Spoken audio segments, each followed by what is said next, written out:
Naomi Carter pushed the wrinkled bills under the hospital glass, and Marcia Bell shouted so loud the whole lobby turned. His bill? Girl, you cannot even afford clean shoes. Two nurses froze. A security guard looked over. A woman with gold bracelets raised her phone and started recording. Naomi stood in her faded blue dress, with one hand on her cracked brown purse and the other hand still on the money. Behind the emergency doors, an old man lay on a stretcher, gray-lipped and shaking. The invoice beside him read, "Emergency hold. Patient name, E.W. Amount due before treatment." Naomi saw her mother's clinic card inside her purse, folded beside the same money now lying on the counter. Medicine money, food money, rent money, everything her family had left. The old man opened his eyes and looked at the red hospital stamp beside the invoice. His stare changed. Not weak, not lost. Sharp, like that bill had just woken something inside him. Marcia slapped the invoice flat. "Do not touch that bill unless you can pay it." The lobby went quiet. Not peaceful quiet. Cruel quiet. The kind of quiet that waits for a poor person to break. A man in a suit looked at Naomi's torn purse and smirked. A clerk at the next window stopped counting cash. Someone whispered, "She is doing this for attention." Naomi lowered her eyes, but she did not step back. Marcia tapped the glass with one red nail. "He is not your father. He is not your husband. He is not your responsibility." The old man tried to raise his hand. His voice came out dry. "Young lady, do not do this." Naomi turned to him. Her lips trembled. Her eyes were wet, but her voice stayed low and steady. "If I walk away while you suffer, then I am poorer than they think I am." A nurse looked down. The guard stopped smiling. For 1 second, the lobby had no answer. Then Marcia laughed. Listen to her, talking like a preacher with a broken purse. More phones came up. Naomi heard the tiny sounds of cameras starting. Click, click, click. Each one felt like another hand pushing her lower, but she slid the last dollar forward. Count it. Marcia counted slowly, lifting one bill to the light like poverty itself was a crime. This one is torn. Naomi swallowed. So is he. The old man's eyes moved to her face. Marcia's smile disappeared. She typed hard on the keyboard. The machine beeped. The printer screamed. A small white receipt slid out. Marcia took the stamp and slammed it down. Paid. The red mark hit the paper like a judgment. Naomi flinched. The old man flinched too. Marcia shoved the receipt through the opening under the glass. There, your miracle. Naomi reached for it, but Marcia held it back. When your own mother needs help tonight, she said, low enough to wound but loud enough to shame. Remember you chose a stranger. Naomi's fingers tightened. Her mother's clinic card felt heavier than stone inside the purse. She could hear the empty pill bottle at home.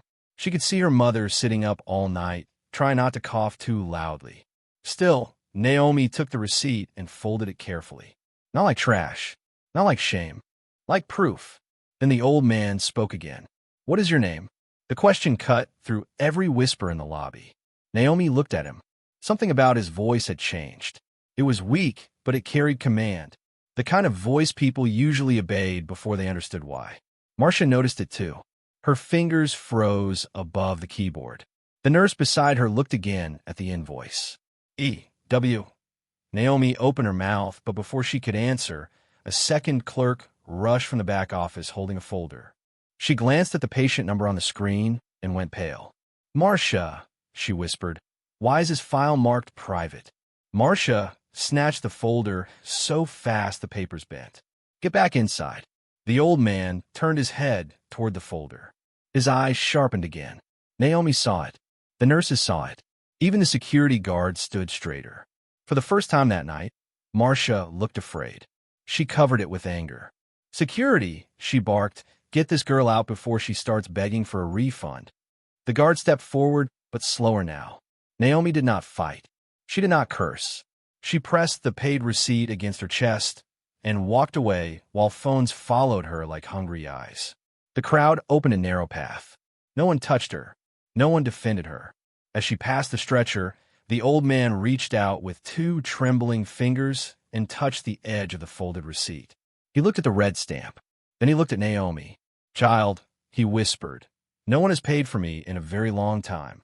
Naomi's eyes filled, but she kept walking. Outside the hospital doors, the night air hit her face. She had no ride, no medicine money, no one waiting to defend her. Behind a glass, Marcia crushed the private folder in her hand. Then the old man turned to the nurse, and his voice no longer sounded helpless. "Find out who she is." The nurse blinked. "Sir." His eyes stayed on the doors Naomi had walked through. "Before morning. Before morning." The words stayed inside the hospital lobby after Naomi had already stepped into the dark. The nurse looked at the old man on the stretcher as if she had misheard him. Marcia held the private folder against her chest, her red nails digging into the paper. "He is confused," she said quickly. "He needs treatment, not questions." But the old man did not look confused. His eyes stayed fixed on the glass doors where Naomi had disappeared. "The girl," he said, "the one with the receipt. Find her name." Marcia forced a laugh. "Sir, poor girls come through here every night with stories. Some cry, some lie, some hope a rich patient will feel sorry for them." The nurse glanced at the paid stamp still glowing red on the computer record. "But she paid." Marcia turned on her. "And that makes her holy." Outside, Naomi stood under the hospital awning with the folded receipt pressed to her chest. Rainwater from the roof dropped beside her shoes. One shoe had a split near the toe. Her phone screen was cracked. No rideshare app would take her anywhere without money. Behind the glass, she could still see people looking at her. Some were still recording. A woman in a clean white coat whispered something and laughed behind her hand. Naomi lowered her head and started walking. Every step away from the hospital felt heavier than the last. She had paid for a stranger to be treated, but now her own mother had nothing waiting at home except an empty bottle and a promise Naomi could no longer keep. In the lobby, the old man watched her figure move past the entrance lights. His breathing was weak, but his attention was sharp. "What was on that receipt?" he asked. The nurse leaned closer. "Only the payment confirmation, sir." Marcia cut in. "And nothing else." The old man turned slowly toward Marcia. "Then why did you hide my file?" For the first time, the security guard looked at Marcia instead of Naomi. The clerk who had brought the folder stepped back into the shadows. Marcia's mouth tightened. "Private files are handled by management." "Then handle this," the old man said. "No one leaves that counter without a record." His voice was quiet, but the lobby abated. Even Marcia felt it. Naomi did not know any of this. She walked 3 miles to the bus road, then climbed onto the back of a crowded village van when the driver recognized her. "Naomi Carter," he said, looking at her empty hands. "Where is the medicine?" The whole van got quiet. Naomi sat near the door and folded her purse in her lap. "I will get it tomorrow." A woman with a basket of oranges stared at her dress. "Tomorrow does not cure tonight." The words cut deeper because they were true. When the van stopped near her village, 2 young men outside the roadside shop were watching the hospital video on a phone. Naomi heard Marcia's voice before she saw the screen. "His bill." The boys looked up. One laughed softly. "That is you, Naomi." Another shook his head. "You gave your last money to some old stranger? Your mother is sick and you are playing saint." Naomi did not answer. She stepped down from the van and kept walking. The village road was dusty, narrow, and dark. Small houses leaned close together. A generator coughed behind a shop. Children stared from doorways. By the time Naomi reached her home, the video had already traveled faster than her feet. Her neighbor, Mrs. Lacey, stood by the fence with a metal cup in her hand. "I saw it," she said. "Tell me it is not true." Naomi opened the gate. "Good evening, ma'am." "Do not good evening me. Your mother needed those pills." Naomi stopped, but she did not turn angry. A man was left untreated, and now your mother may be left untreated. That silence hit harder than Marcia's laugh. Inside the small house, Naomi's mother coughed from a bedroom.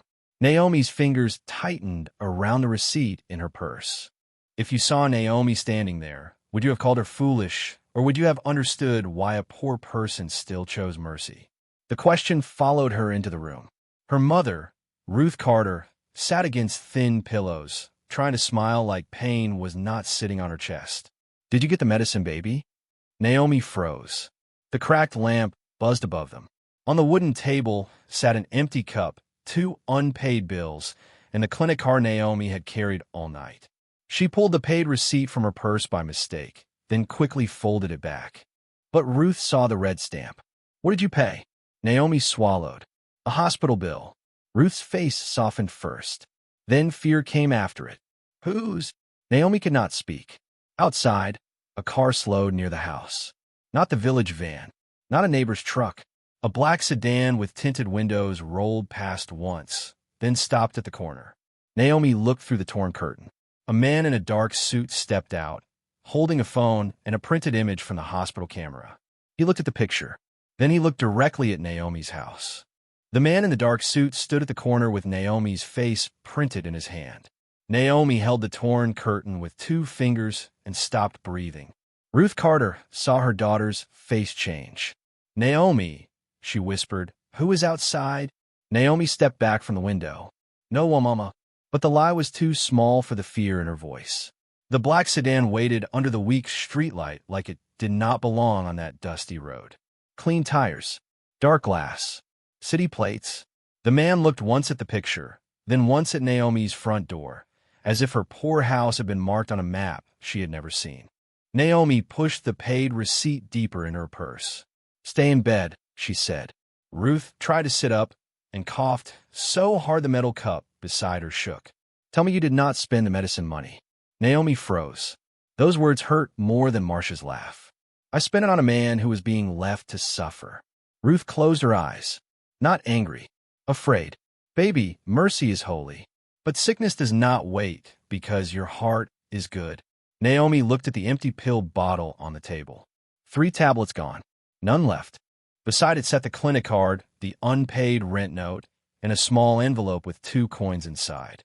That was their home now. Paper, debt, breath. The phone on the table buzzed. Naomi jumped. It was not a call. It was the hospital video. Someone had sent it to her cousin with laughing emojis. Marcia's voice came through the cracked speaker. "His bill." Then the lobby laughter. Then Naomi's own face, wet-eyed and silent, holding money that should have bought Ruth's medicine. Ruth heard it. Her hand covered her mouth. Naomi reached to stop the video, but it played 1 second too long. The red paid stamp flashed on the screen. Outside, the man in the suit walked closer to the gate. Naomi grabbed her old shawl and went out before he could knock. The night air felt cold on her face. "Miss Carter," the man asked. Naomi kept the gate between them. "Who wants to know?" He lifted both hands, calm, careful. "My name is Daniel Price. I work for the patient from the hospital." Naomi's fingers tightened on the gate. "I paid the bill. I did not steal anything." Daniel looked at her for a second, and something in his face softened. "No one said you stole." Naomi almost laughed, but there was no joy in it. When people from big cars come to poor doors at night, they do not come to say thank you. Daniel looked past her at the small house, at the broken step, at the curtain sewn in 3 places, at the medicine bottle visible through the window. He saw too much. Naomi hated that.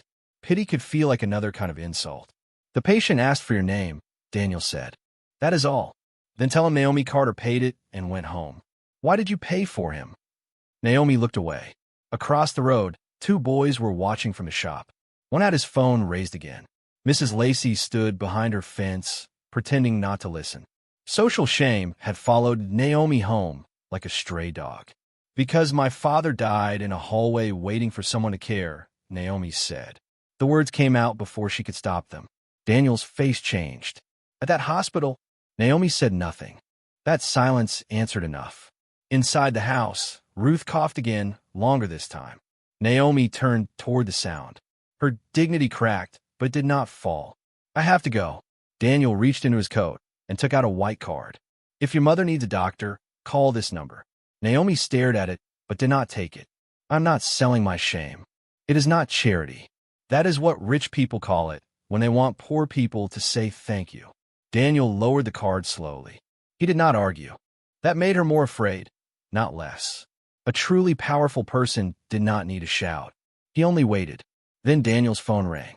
He turned slightly, and Naomi heard a man's weak voice through the speaker. Not loud, not fully clear, but familiar. The old man from the stretcher. "Did you find her?" Daniel looked at Naomi. Yes, sir. Naomi felt the ground shift under her feet. Sir. Not patient. Not old man. Sir. Is she safe? The voice asked. Naomi's throat tightened. No one had asked that all night. Not the nurses. Not Marcia. Not the people filming. Daniel answered, Not exactly. Before Naomi could speak, Mrs. Lacey called from the fence. Naomi, your mother's coughing blood again. Naomi ran back inside. Ruth was bent over the basin, shaking, trying to hide the red stain with a cloth. Naomi's whole body went cold. Manga. Ruth whispered, I am fine. But the cloth told the truth. Naomi opened the purse with shaking hands. The paid receipt fell onto the table beside the empty pill bottle. The red stamp stared back at her like a choice she could not undo. Tiny Hope had stood outside her gate in a black suit. But Payne was inside her house, breathing hard. Daniel appeared at the doorway, not stepping in without permission. His phone was still in his hand. He looked at the receipt, then at Ruth, then at Naomi. Miss Carter, he said quietly, who refused treatment to your father. Naomi looked up, stunned. Ruth's eyes widened from the bed. Her weak hand reached toward the old wooden box beneath the table. Naomi, she whispered, there is something about that hospital you were never told. Ruth Carter's weak hand shook as she reached for the old wooden box beneath the table. Naomi moved to stop her, but Ruth whispered, no, not tonight. Not after that receipt came back into this house. Daniel Price stayed at the doorway. He did not step inside. He only watched the box, the paid receipt on the table, and Ruth's blood-stained cloth folded tightly in her fist. Naomi knelt beside her mother. Mama, what are you talking about? Ruth's eyes moved to Daniel. Who sent you? Daniel lowered his phone. I am here on his behalf. He did not say the old man's name. That made the room feel smaller. Ruth opened the box with slow fingers. Inside were old clinic papers, a faded photo of Naomi's father, and one yellowed hospital slip from years ago. Across the top was the same hospital logo. At the bottom, stamped in red, were two words Naomi had seen only hours earlier. Payment required. Naomi stared at it. Her father had not just died in a hallway. He had been held at the same kind of counter, the same kind of glass, the same kind of cold rule. Daniel stepped closer without crossing the doorway. May I see that? Naomi picked up the old slip before Ruth could answer. Her hand trembled. Why does this look like tonight? Ruth closed her eyes. Because it was the same hospital. Naomi looked down at the new paid receipt beside the old, unpaid slip. 2 pieces of paper. 2 lives. 1 family. The room went silent except for Ruth's breathing. Daniel took out his phone and photographed the old slip from where he stood. This date, he said quietly. This was the night the emergency wing changed management. Naomi looked up. How do you know that? Daniel did not answer fast enough. That pause became its own confession.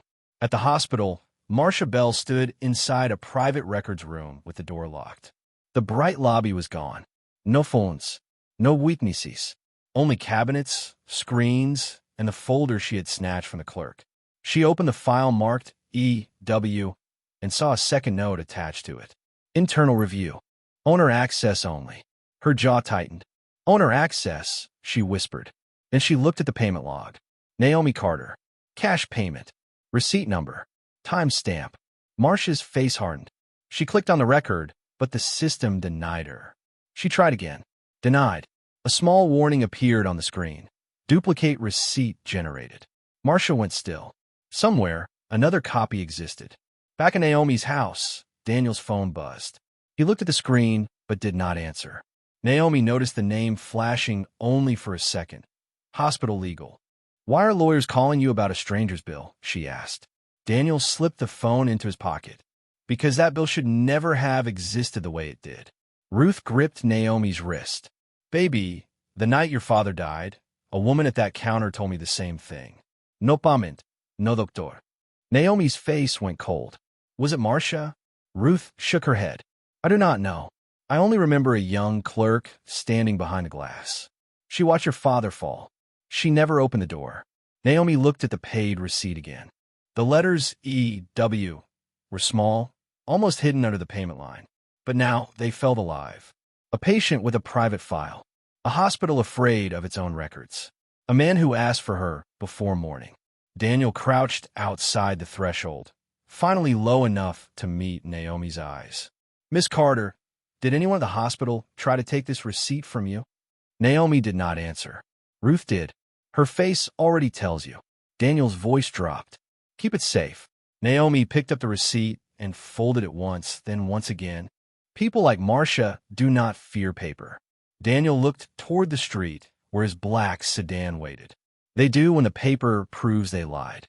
For the first time that night, Naomi felt a tiny light open inside her. Not rescue, not victory, just the possibility that her shame had become evidence. Then her phone buzzed again. Another message. Another copy of the hospital video. But this one was not from a cousin. It came from an unknown number. The text under it read, "Poor girl scammed a sick man. Share before she deletes it." Naomi's stomach turned. Marcia had moved first. Outside, Mrs. Lacey shouted from the fence, "Naomi, people are saying the hospital wants you arrested." Ruth tried to rise, but Naomi held her down. Daniel stood up fast and checked his phone again. His face changed. Someone is pushing a false story. Naomi clutched the receipt. "Then let me show them this." Daniel shook his head. "Not yet. If you show it too early, they will say it is fake." Those words hit her like a locked door. The truth was in her hand, and still she could not use it. At the hospital, Marcia opened a drawer and pulled out an old badge photo from the archive. A younger version of herself stared back from the year Naomi's father died. Same counter, same glass, same smile. She slid the photo into her pocket just as her phone rang. "She still has the receipt," Marcia said before the other person spoke. "And someone is asking questions." Naomi placed the new paid receipt inside Ruth's old Bible and closed the cover. Daniel watched the hiding place carefully. Ruth whispered, "That paper is not just his bill anymore." Naomi looked at the old, unpaid slip, then at her mother's shaking hands. "Then what is it?" Before Ruth could answer, Daniel's phone rang again. This time he answered. He listened for 3 seconds. His face went hard. "What do you mean the page is missing?" Naomi stood. "What page?" Daniel looked at the old hospital slip on the table, then at the Bible where the receipt was hidden. "The page from your father's file. The one with the clerk's name." Outside, headlights swept across the window. A second car stopped in front of the house. Ruth whispered one word with fear in her throat. "Marcia!" The headlights stopped in front of Naomi Carter's house, and Ruth whispered one word like it had already heard her once before. "Marcia!" Naomi looked toward the window. The paid receipt was inside Ruth's old Bible on the table, but suddenly the whole room felt as if it had no hiding place. Daniel Price stepped away from the doorway and lowered his voice. "Do not open that door until I know who is with her." But Naomi was already hearing footsteps on the porch. One pair, then another. A hard knock hit the wood. "Naomi Carter," Marcia Bell called from outside. "Open this door before I call the police myself." Mrs. Lacey gasped from the fence. 2 boys from the shop ran closer with their phones already lifted. A neighbor's porch light came on. Then another. Then another. Marcia had not come quietly. She had brought the village with her. Naomi opened the door only halfway. Marcia stood there in her hospital blazer, holding a printed statement and wearing the same smile from behind the glass counter. Behind her stood a security guard from the hospital and a young clerk who would not meet Naomi's eyes. "There she is," Marcia said, turning so the neighbors could hear. "The girl who took advantage of a confused patient." Naomi's face went still. "I paid his bill." "No," Marcia said. "You interfered with hospital procedure, removed payment documents, and now you are hiding evidence in this house." Ruth tried to sit up in bed. "That is a lie." Marcia looked past Naomi into the poor room, at the old table, the empty pill bottle, the cracked lamp, the Bible. Her eyes stopped there 1 second too long. Daniel saw it. Naomi saw it too. Marcia knew what she wanted. The receipt. Mrs. Lacey stepped closer to the fence. "Naomi, what did you bring from that hospital?" One of the boys whispered, "She is in trouble now." Naomi felt the village turning around her, the same way the lobby had turned. Different faces. Same judgment. Phones were up again. This time it was not polished hospital floors beneath her feet. It was her own doorstep, her own mother's window, her own name. Marcia lifted the statement. If you hand over the receipt and sign this correction, we can say you misunderstood. We can say you were emotional. Poor families get confused under pressure. Naomi read the top line. I, Naomi Carter, admit I falsely claimed to pay for patient EW. Her stomach tightened. You want me to say I lied? Marcia smiled. I want you to stop embarrassing yourself. Daniel stepped forward. That statement is improper. Marcia's eyes flashed. And who are you? Daniel did not answer. That silence bothered her more than any name could have. She turned back to Naomi. You see? Strange men at your door. Secret papers in your house. A sick mother in bed. And still you want people to believe you are innocent. Naomi's hand shook, but her voice did not rise. My mother is sick because I used her medicine money to help a man your hospital left waiting. The neighbors murmured. A tiny shift. A tiny hope. The young clerk looked up for the first time. Ms. Bell, she said softly, the payment was real. I saw the stamp. Marcia turned on her so fast the girl flinched. You saw what I told you you saw. The hope died right there. Marcia pushed the statement toward Naomi. Sign it. Naomi did not move. The security guard stepped onto the porch. Not close enough to touch her. Close enough to make the whole village hold its breath. Ruth coughed from inside, and the sound broke Naomi more than the threat. Marcia lowered her voice. If this becomes a police matter, your mother will be left alone tonight. No clinic will rush for a woman whose daughter is accused of fraud. Daniel's jaw tightened. Careful. Marcia looked at him. No, you be careful. This girl paid a bill she could not afford, then walked away with hospital property. We are done making her a hero. Naomi looked at the Bible on the table. The receipt was safe, but not for long. If Marcia crossed that room, the proof would be gone. If Naomi showed it, they would call it fake. If she signed, the truth would die before sunrise. A child from next door, little Caleb, slipped through the crowd and pointed at Marcia's hand. Why does that paper already have Naomi's name on it if you just got here? The porch went silent. Marcia's smile cracked. Daniel looked at the statement more closely. Naomi saw it too. The correction form had been prepared before Marcia ever knocked. Before Naomi had spoken. Before anyone had investigated. Marcia snatched it back. Children should not speak in adult business. Caleb stepped behind Mrs. Lacey. The young clerk's phone buzzed. She looked down, went pale, and turned the screen toward Daniel. A message had come from the hospital archive desk. Original payment record locked. Duplicate receipt active. Clerk name missing from old Carter file. Daniel's eyes sharpened. Marcia saw the screen and moved fast. She grabbed the clerk's wrist, not hard enough to injure, but hard enough to scare her. Give me that phone. Naomi stepped forward before she could stop herself. Let her go. Marcia looked at Naomi with cold satisfaction. Now you want to fight hospital staff on camera too? The boys' phones tilted closer. Daniel placed himself between Marcia and the clerk. His voice stayed quiet. Remove your hand. Marcia released the clerk, but her breathing had changed. She had lost 1 inch of control, and everyone had seen it. Then Ruth's voice came from inside the room, weak but clear. Naomi. Naomi turned. Ruth had pulled herself to the table. Her hand rested on the old Bible. Marcia's eyes locked on it. Daniel saw the danger a second too late.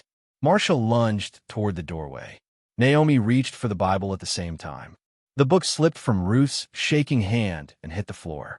The paid receipt slid halfway out between the pages, red stamp facing up for the whole porch to see. Marcia's face went white. Daniel bent to pick it up, but before his fingers touched it, the young clerk whispered, "That receipt number is not only in the payment system." Daniel froze. Where else is it? The clerk looked at Marcia, terrified. It is attached to Mr. E.W.'s private emergency file. Marcia stepped back like the floor had opened beneath her. Then Daniel's phone rang. He answered. A weak, familiar voice spoke through the speaker. Daniel, do you have a receipt? Daniel looked at Naomi, at Ruth, at Marcia, and at the red stamp on the floor. Yes, sir, he said. The voice answered, colder now. Then bring it to me before anyone touches the record again. Then bring it to me before anyone touches the record again. Daniel Price kept the phone to his ear while the porch stayed frozen. The paid receipt lay between Naomi Carter's bare feet, Ruth's old Bible, and Marcia Bell's polished shoes. No one moved. Even the boys with their phones stopped laughing. Marcia stared at the red stamp like it had become dangerous.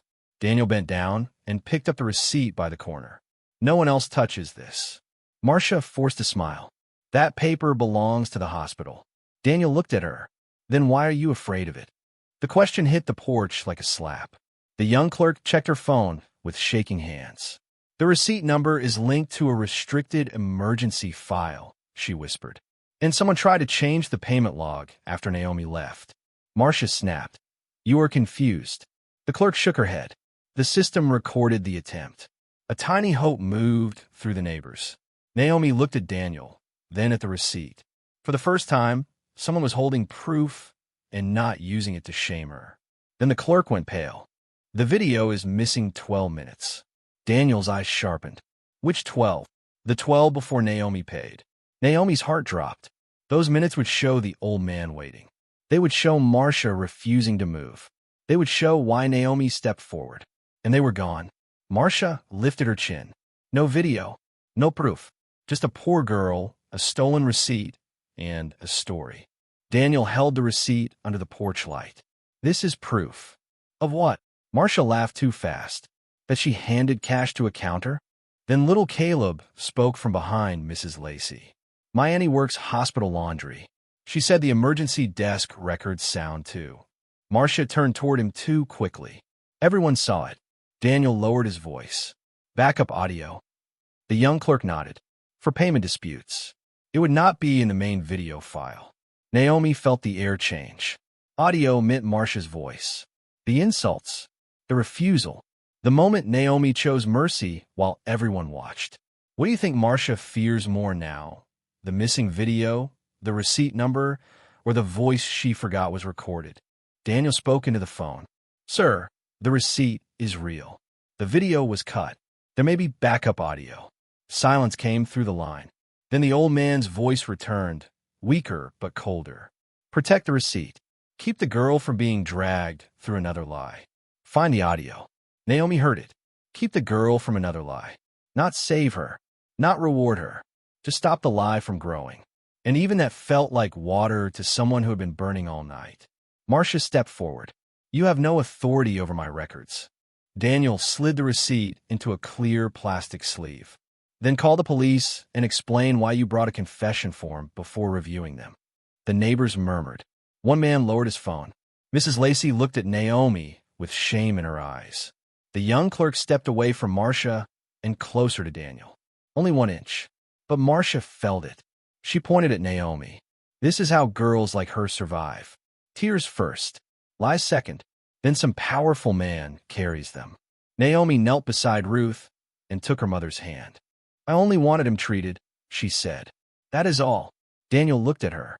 His hand tightened around the sleeved receipt.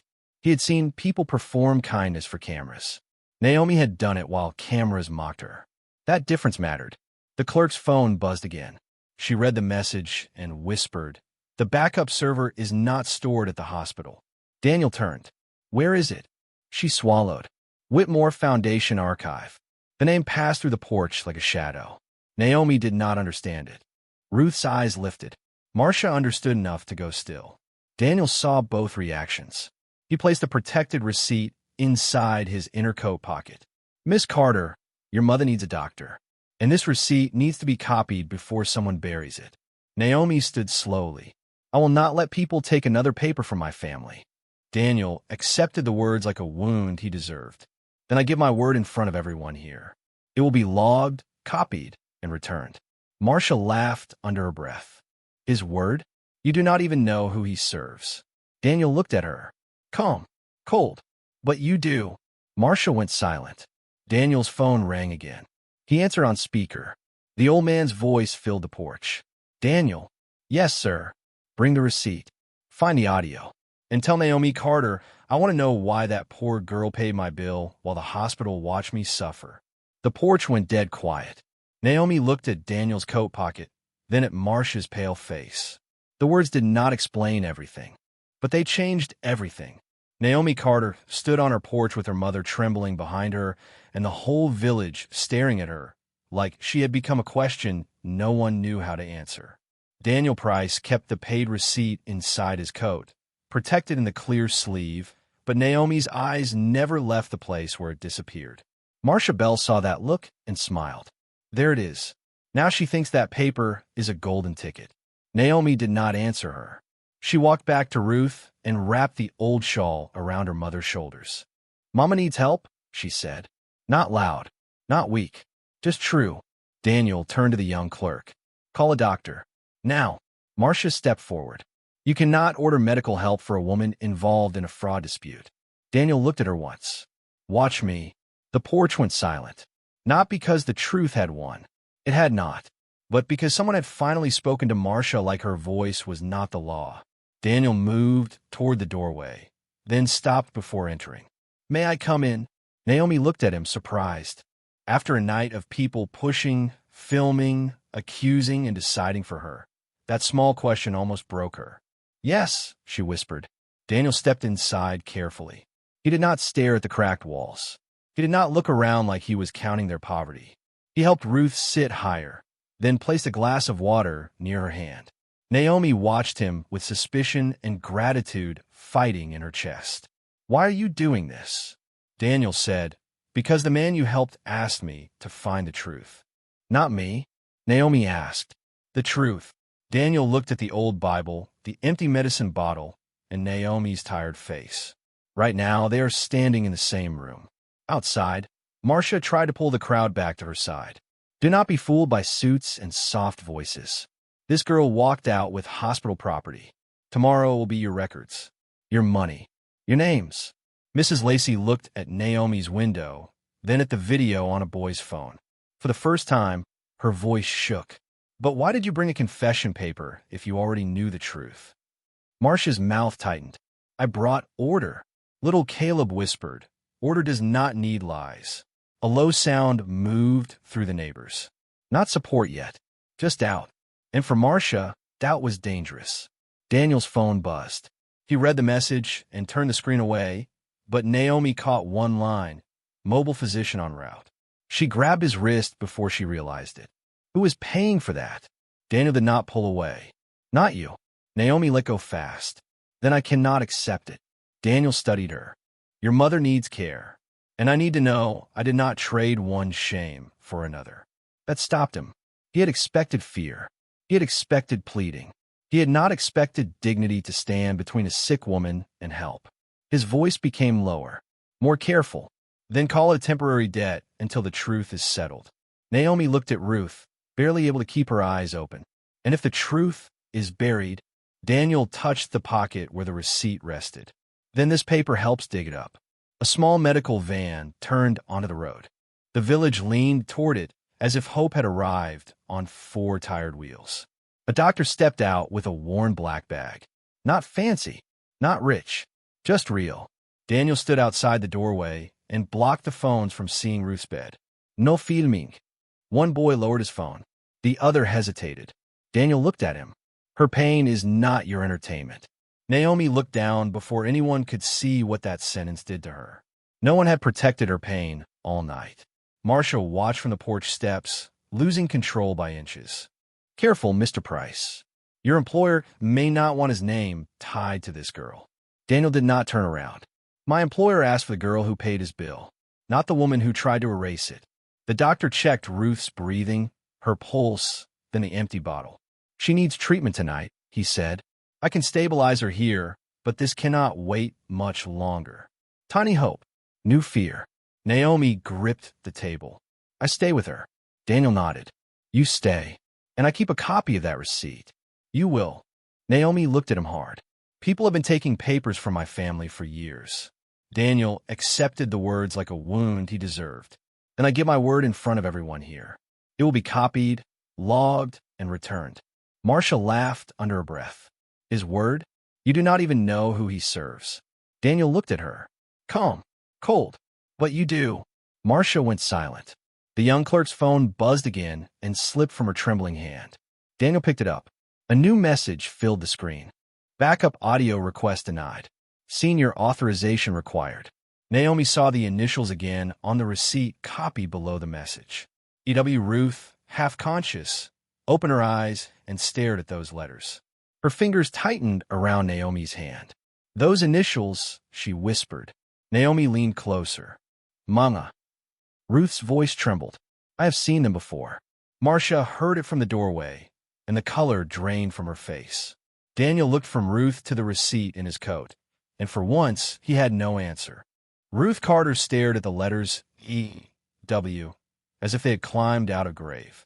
Naomi bent beside her chair, one hand holding her mother, the other still clenched from fear. Mama, where did you see them? Ruth tried to answer, but the doctor placed 2 fingers on her wrist. Slowly, Mrs. Carter. Do not force your breath. Marcia Bell stood in the doorway, her face pale under the porch light. This woman is sick, she said quickly. She does not know what she is saying. Daniel Price looked at Marcia. Then why are you so scared of her memory? No one spoke. Even the village children stopped moving. Ruth closed her eyes, and when she opened them again, they were wet. The night your father died, she whispered, he had a letter in his pocket. Naomi felt the room tilt. What letter? Ruth pointed weakly toward the old wooden box. Daniel did not touch it. He looked at Naomi first. May I?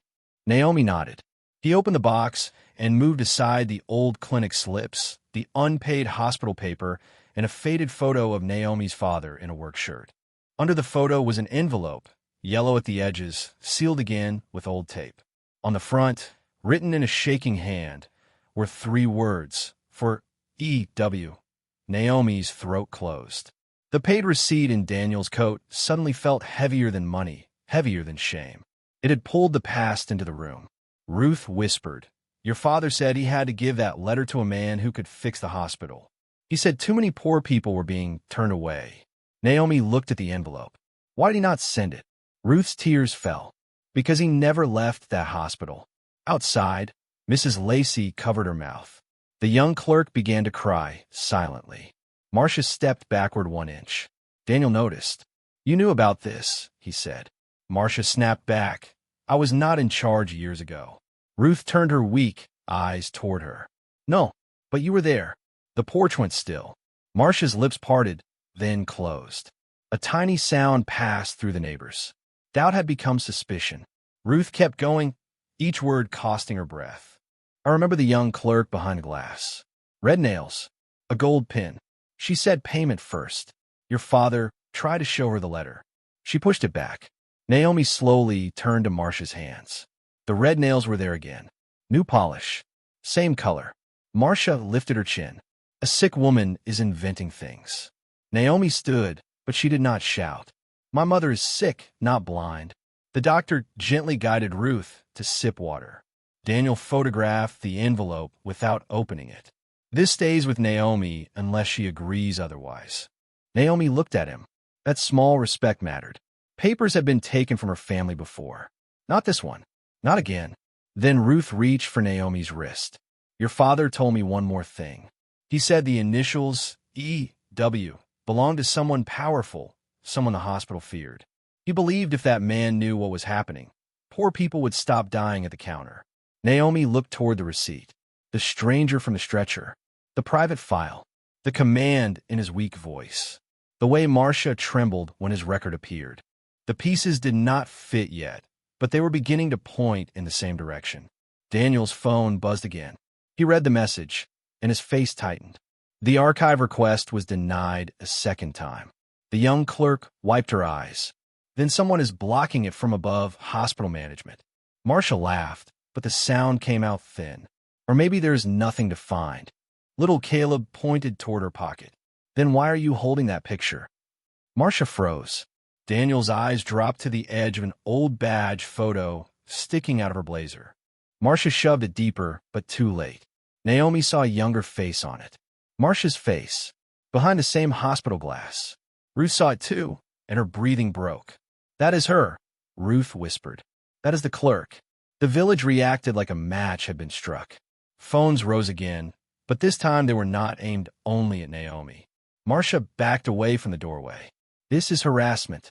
This is a sick woman, a poor girl, and a man with no badge trying to rewrite history. Daniel stepped forward, calm and firm. No, This is a receipt, a missing video, a hidden audio file, an old letter, and your face in the wrong place at the wrong time. For 1 second, Marcia had no answer. That 1 second frightened her more than any accusation. Then her eyes moved to the envelope in Naomi's hand. Naomi saw the look. So did Daniel. Marcia did not need to destroy the whole truth. Only the first piece of it.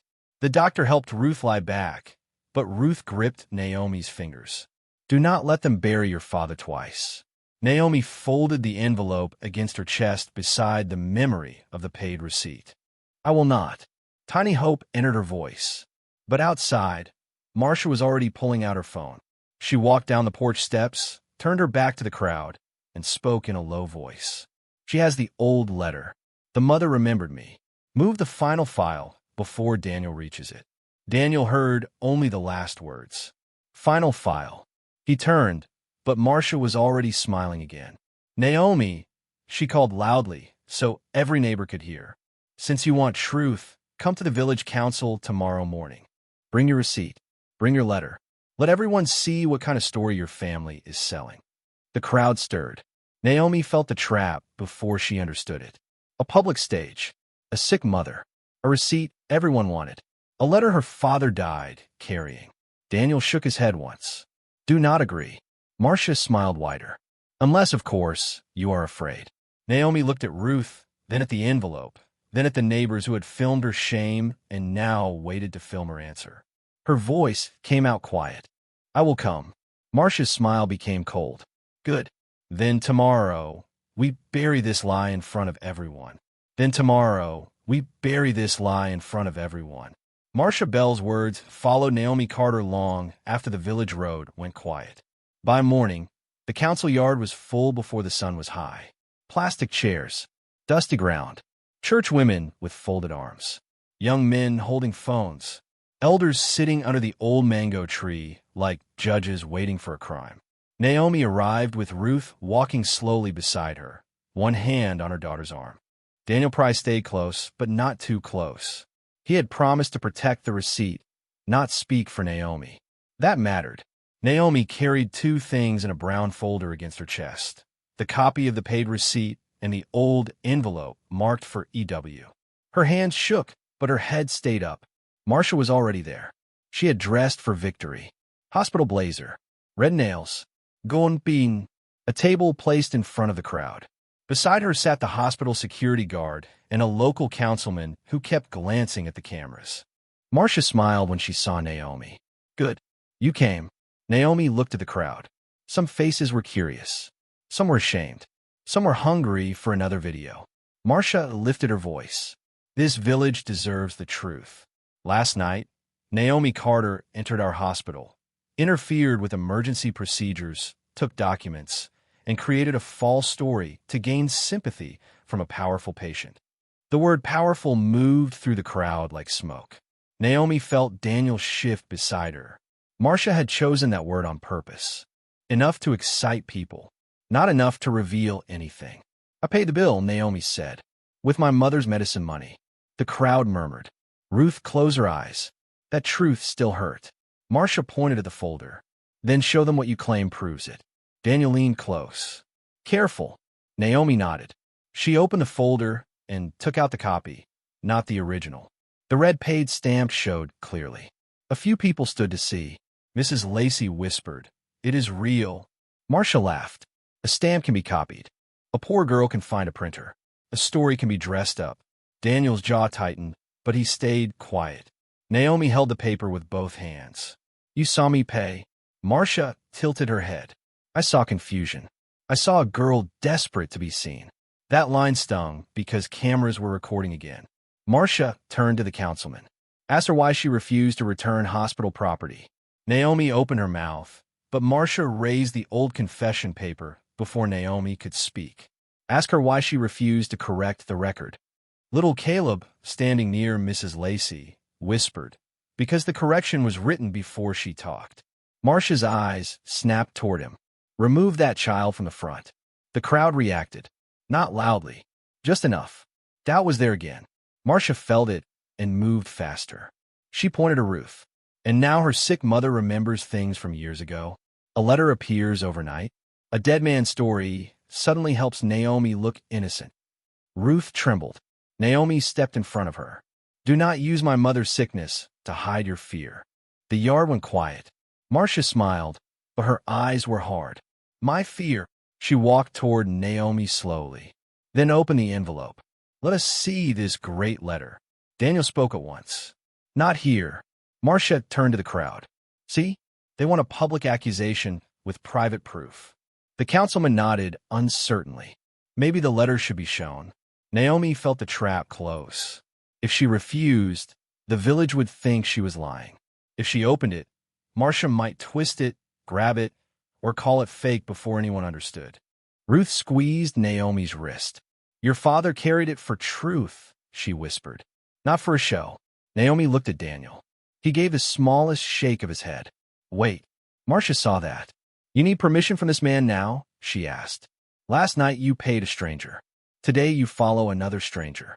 How many men must rescue your story before it becomes true? Phones lifted higher.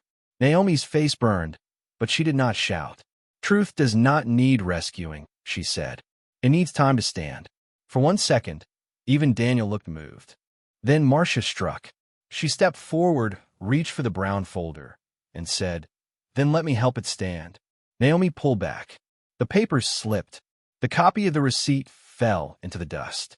The envelope slid halfway out. The crowd gasped. Marcia bent quickly, but Daniel was faster. He caught the envelope before her fingers closed around it. Marcia straightened, smiling as if she had meant for that to happen. You all saw it. They are hiding evidence. Daniel held the envelope behind him. You were reaching for it before anyone gave permission. Marcia raised her voice. Because I know what fraud looks like. The young hospital clerk stepped from the back of the crowd, pale and shaking. Ms. Bell, she said, the backup audio request was denied again. Marcia froze. The clerk continued, barely above a whisper. But the system returned one line of transcript before it locked. Daniel turned. What line? The clerk swallowed and read from her phone.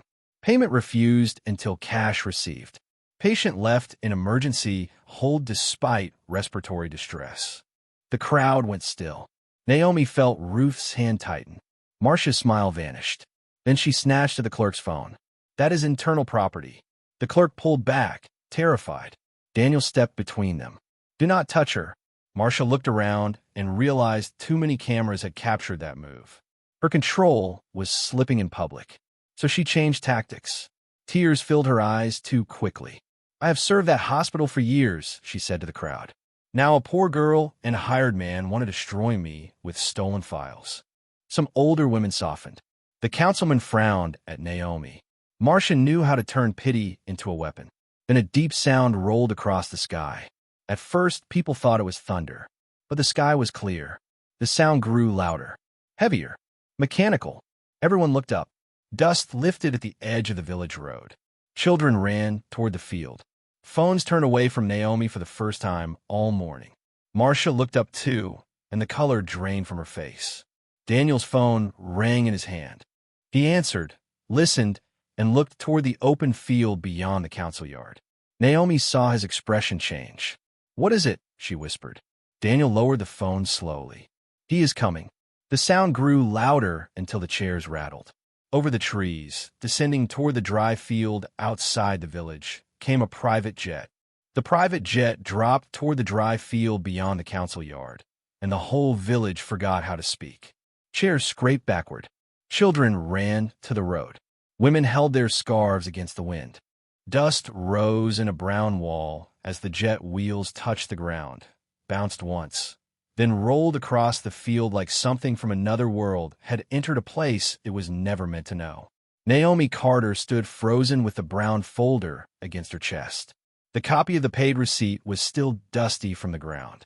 The old letter marked for E.W. was still behind Daniel Price's arm. Ruth clutched Naomi's hand so tightly it hurt.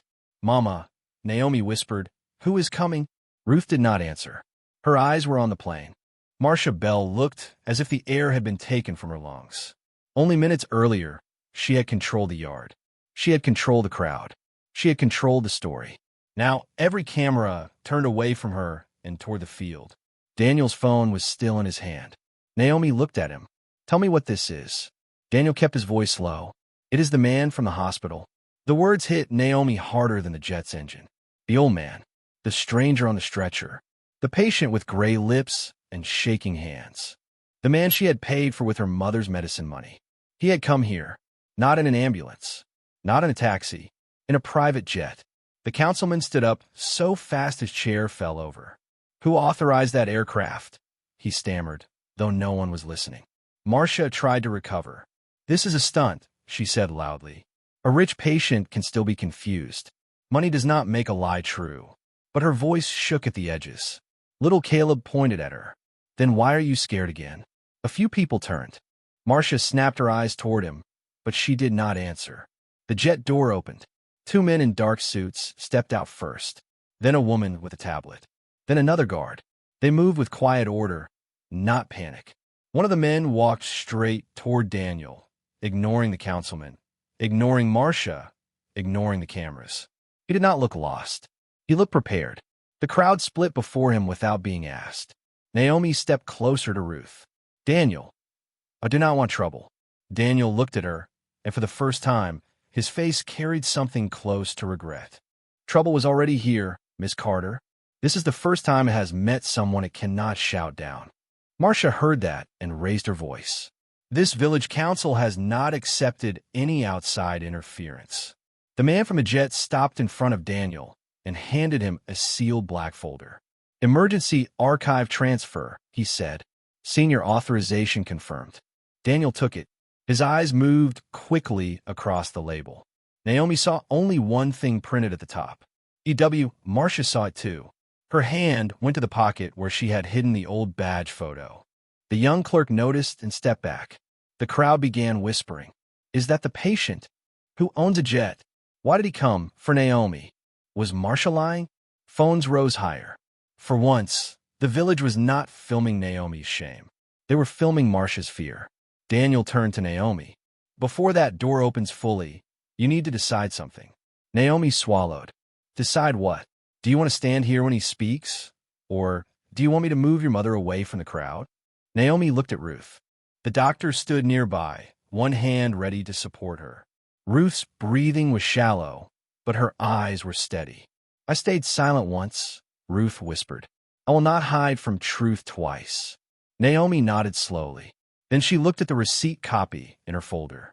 That small red paid stamp had followed her from the hospital counter to her mother's table, from her mother's table to the council yard, and now to a field where a private jet had landed because of it. If you were standing in that village, would you believe Naomi now, or would you wait to see who stepped out of that plane? The question moved through every phone, every whisper, every guilty face. Marcia stepped toward the council table and grabbed the microphone. Everyone remained calm, she said. No one knows what this man wants. Daniel looked at her. You do. Marcia's fingers tightened around the microphone. I know hospital procedure. Daniel lifted the sealed folder. Then you know procedure leaves records. The crowd reacted. Marcia's smile disappeared completely. The jet stairs lowered a second section. A wheelchair appeared at the top, but the man in it pushed away the attendant's hand. He was weak. He was pale, but he was not helpless. Naomi recognized the shape of his shoulders before she saw his face. The same man from the stretcher. The same eyes that had watched her fold the receipt. The same voice that had asked for her name. The village went silent. Not cruel silent this time. Afraid silent. Reverent silent.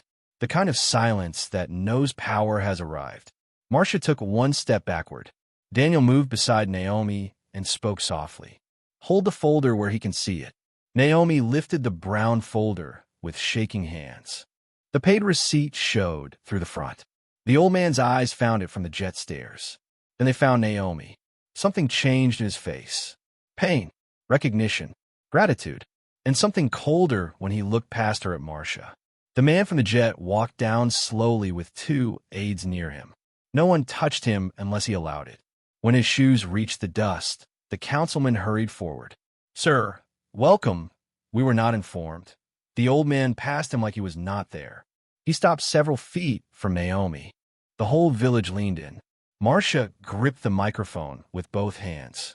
Daniel opened the sealed folder halfway, saw the first page, and went still. The old man looked at Naomi and spoke clearly enough for every phone to catch it. Naomi Carter. Her breath caught. He knew her name now. Then a guard stepped forward and addressed the crowd. Mr. Whitmore is here for Naomi Carter. Marcia's knees almost gave way. Naomi looked from the guard to the old man, then to the paid receipt in her hands. The stranger from the hospital had a name the whole council yard seemed to fear. Mr. Whitmore is here for Naomi Carter. The words moved through the council yard like a door opening in a room nobody knew was locked. Naomi Carter stood with a brown folder shaking in her hands. The paid receipt showed through the front, its red stamp bright even under the dust. Marcia Bell gripped the microphone until her knuckles changed color. Mr. Whitmore, she said quickly, forcing a smile that did not reach her eyes. This village meeting concerns a hospital misunderstanding. You should not have traveled in your condition. Elijah Whitmore looked at her for a long second. Weak body, steady eyes. My condition became serious when your counter refused care. The crowd went silent. Naomi felt Ruth's hand tighten around hers. Daniel Price opened the sealed black folder and handed Elijah the first page. Elijah did not rush. He took it, then turned toward the villagers, the cameras, the councilman, and Marcia. Last night, I was brought into that hospital under a private emergency review. Marcia stepped forward. Sir, with respect, this is not the place. Elijah lifted one finger. She stopped, not because he shouted, because his quiet carried more power than her anger ever had. I was not treated as a chairman. I was not treated as a donor. I was not treated as a man with a name. The crowd leaned in. I was treated as a bill. Naomi lowered her eyes. The sentence hit too close. Elijah looked at her, and when the system waited for money, this young woman paid. He held out his hand. Daniel took the protected original receipt from his coat and placed it into Elijah's fingers. Elijah raised it for every camera to see. This is not stolen property. This is evidence. Marcia's mouth opened, but no sound came. The red paid stamp faced the whole village now. The same stamp that had shamed Naomi at the counter. The same stamp Marcia had tried to bury. The same stamp that had brought a private jet to a dusty field. Elijah read from the receipt. Cash payment. Emergency hold released. Paid by Naomi Carter. A low sound passed through the crowd. Mrs. Lacey began to cry. The boys who had filmed Naomi looked at the ground. Ruth covered her mouth with one trembling hand. Naomi could barely breathe. Elijah turned the next page. The video from the emergency desk is missing 12 minutes. Marcia raised the microphone. Technical errors happen. Elijah looked at Daniel. Daniel nodded to the woman with the tablet. She tapped the screen. A rough audio clip crackled through a small speaker. Marcia's voice filled the council yard. Girl, you look like you need someone to pay yours. Naomi closed her eyes. The humiliation returned, but this time it did not belong only to her. It belonged to everyone who had laughed. The audio continued. Naomi's voice came next, low and steady. If I walk away while you suffer, then I am poorer than they think I am. No one moved. Even the wind seemed to stop. Elijah lowered the receipt slowly. That was the moment I understood something. A poor girl had more mercy than the people paid to protect life. Marcia shook her head. That audio is incomplete. Elijah turned another page. So, is your record? Daniel handed him the old envelope. Naomi stiffened. Elijah looked at her first. May I open this? Naomi's eyes filled. He was the first powerful man to ask before taking paper from her family. She nodded. Elijah opened the envelope carefully. Inside was an old letter written by Naomi's father years ago. Daniel read only the first lines aloud. To E.W. If this reaches you, poor patients are being held at the glass counter until money arrives. People are dying quietly because fear is cheaper than medicine. Ruth sobbed once. Naomi held her up. Elijah's face changed. The pain in it was not performance. It was guilt. Your father tried to warn me, he said to Naomi, and the letter never reached me. Marcia stepped back. One step, then another. Elijah turned toward her. But the clerk who rejected him is standing here today. Daniel lifted the old badge photo. Younger Marcia. Same counter. Same red nails. The council yard erupted in whispers. Marcia shouted, I was following policy. Elijah's voice cut through hers. Then policy became your hiding place. Naomi looked at Marcia, but there was no revenge in her face. Only sorrow. Only exhaustion. Elijah faced the crowd again. Naomi Carter did not scam a patient. She did not steal a receipt. She paid a bill that should never have been demanded before treatment. He raised the receipt one final time. And because of her, the truth has a number, a time, a stamp, and a witness. The crowd turned toward Naomi. The same phones that had recorded her shame now recorded her truth. Marcia stood alone near the council table, the microphone hanging useless in her hand. Elijah looked directly at her. His voice became colder than before. Now, Ms. Bell, explain why you left me in emergency hold, tried to erase the record, and came to this village to silence the girl who saved my life. Marcia's lips trembled. For the first time, the woman who had controlled every room had no room left to hide. For the first time, Marcia Bell had no room left to hide. The microphone trembled in her hand, but no words came out. Around her, the village waited. The same people who had laughed at Naomi Carter now stared at the woman who had taught them to laugh. Elijah Whitmore stood in the dust with the paid receipt in one hand and Naomi's father's letter in the other. His body was still weak, but his voice was steady. Answer the question, Ms. Bell. Marcia swallowed. I followed policy. Elijah looked at the councilman. Then this council has just heard what that policy cost. Ruth Carter covered her face. Naomi held her mother's shoulders, not looking at Marcia like an enemy, but like a wound that had finally been opened in daylight. Daniel Price stepped forward with a sealed black folder. The emergency review confirms 3 things, he said. Treatment was delayed. The record was altered. The public accusation against Naomi Carter was prepared before any investigation. The crowd murmured. Marcia pointed at Naomi, desperate now. She still took hospital property. Elijah lifted the receipt. No, she preserved evidence you tried to destroy. Mrs. Lacey began crying openly. Naomi, child, I am sorry. Naomi looked at her neighbor. She did not smile. She did not punish her. She only nodded once, because forgiveness was not a show, and dignity did not need applause. The young clerk stepped forward, shaking. I was afraid, she said. Ms. Bell told me if I spoke, I would lose my job. Marcia turned on her. Be quiet. Elijah's eyes hardened. That will be the last order you give on behalf of my hospital today. The words struck harder than shouting. Marcia's face changed. Now everyone understood. Not all of it, but enough. Enough to know that the man Naomi saved had power over the very place that humiliated her. Elijah turned to Daniel. Suspend Ms. Bell from all patient-facing duties. Secure the records. Send the full file to the medical board and the county investigator. Marcia staggered back. You cannot do that to me in front of these people. Elijah's voice stayed calm. You did this to yourself in front of these people. The council yard erupted. Some gasped. Some whispered Naomi's name. The boys who had recorded her shame lowered their phones like the devices had become too heavy. But Elijah raised his hand for silence. This is not revenge, he said. This is correction. Then he looked at the villagers. And correction does not stop with one woman. He ordered a public audit of emergency holds. He ordered all unpaid treatment delays reviewed. He ordered a patient fund opened that same day for people who had been turned away because they were poor. Marcia shook her head, eyes wet now. I gave that hospital years of my life.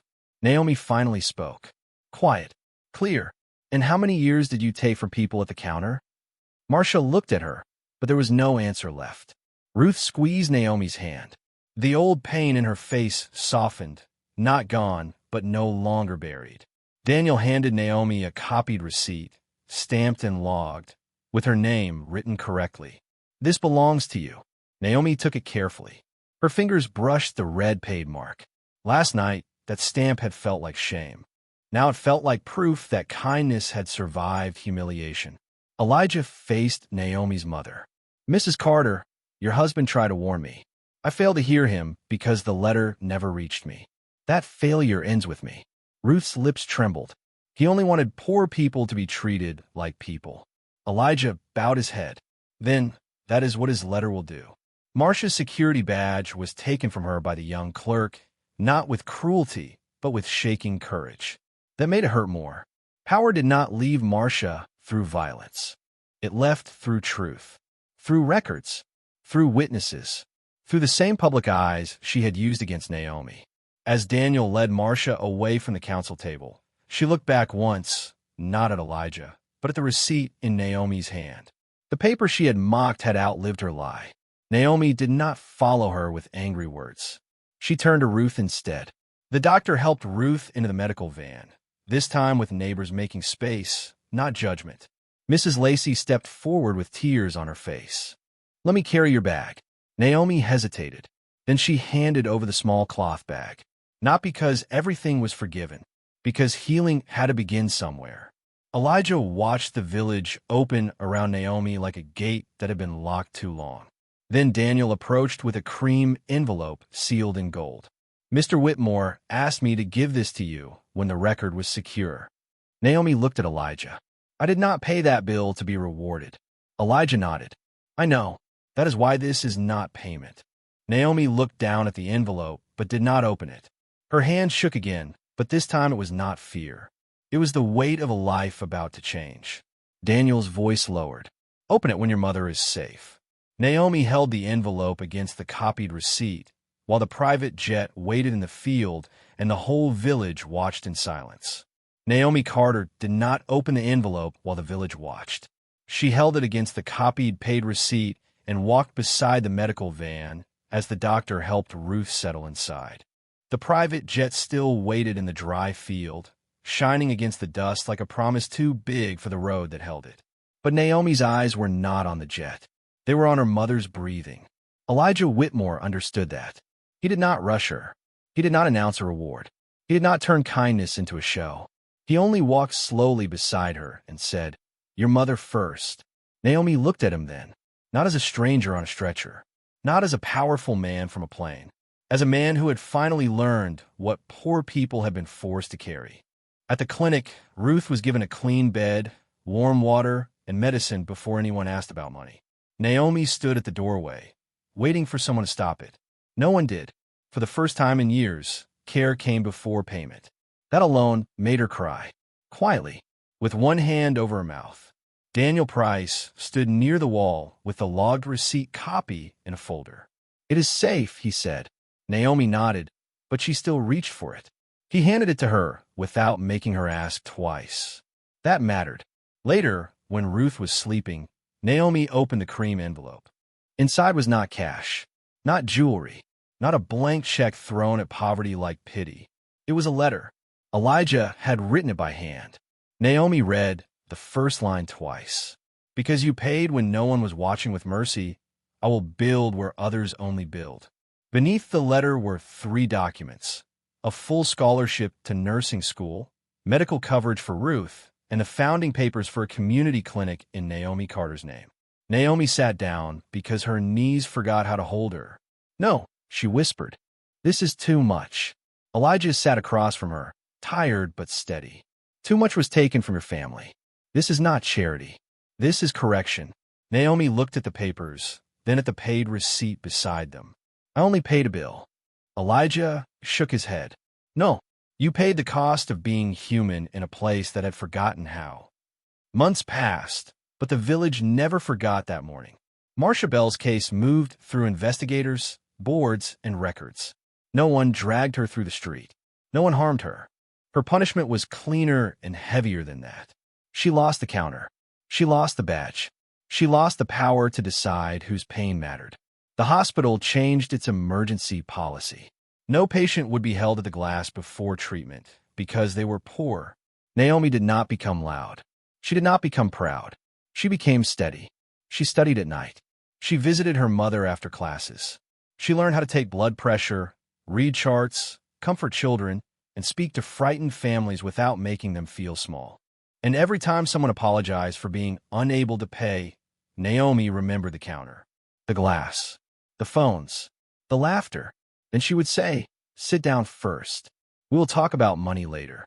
1 year later, The Naomi Carter Community Clinic opened at the edge of the village. It was not a palace. It was better.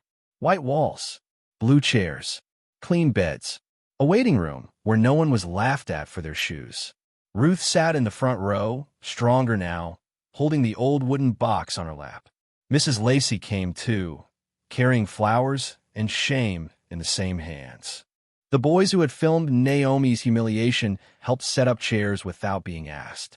Little Caleb stood proudly near the door, telling every child, "No filming sick people." Elijah arrived without the private jet this time. Just a simple black car, Daniel beside him, and a quiet smile on his face.